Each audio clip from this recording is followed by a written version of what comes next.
This time around, Apple has two models, the iPhone 7 and iPhone 7 Plus. Although the exteriors of the phones may look very similar to last year's, things like the new flash, the water resistance, and a bunch of other little features, including the new camera system, I think add up to a definite purchase, especially if you're up for an upgrade.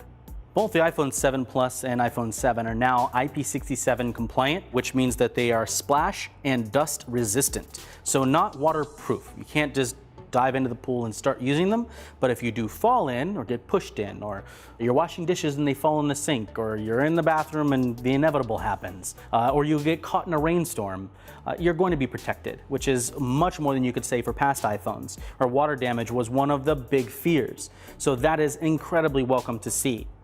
Both the iPhone 7 and iPhone 7 Plus have a 12 megapixel camera with a new sensor. The optical image stabilization is included on both now. Both the camera sensors are now able to capture wide gamut color, further into the reds, further into the blues, and further into the greens than could be captured before. The iPhone 7 Plus also has a second camera, also a 12 megapixel sensor, but with a 56mm telephoto lens. So what this new camera system does is it allows you to shoot at either wide angle or telephoto optically, greatly improving your image quality, especially at a distance. People have had, legitimate complaints about Apple removing the headphone jack from the iPhone 7 and iPhone 7 Plus. No headphone jack, no regular headphones. It's annoying, honestly.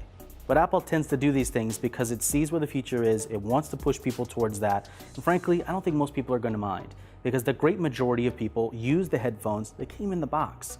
And those people that aren't, they do have an adapter, so they can continue using their old headphones. The adapter comes supplied, it's $10 if you lose it.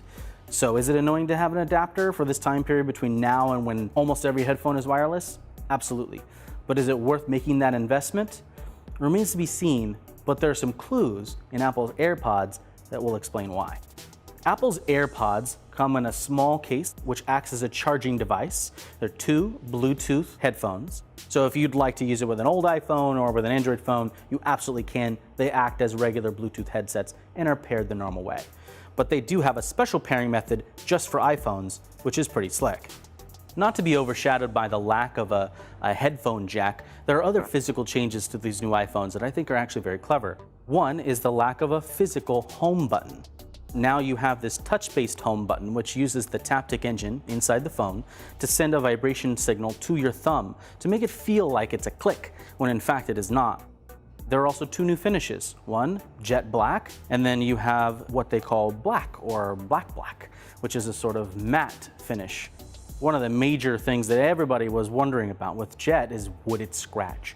The answer is yes. In normal pocketing use, it does scratch. There are fine abrasions on the surface of the phone, and that is unavoidable. That said, the finish is amazing. It's really, really crisp. It is not slippery. It fits and holds just fine in the hand. In fact, I actually think that the matte black surface is actually a little slicker. As far as which device, I've always been a Plus user, and I am probably going to end up going this way in the future because that telephoto lens, it's crisp, it gets me a little bit closer to my subject without losing any image quality. So if you're deciding between the iPhone 7 and the iPhone 7 Plus, it really comes down to how much you want that larger screen and just how much into taking great pictures you are.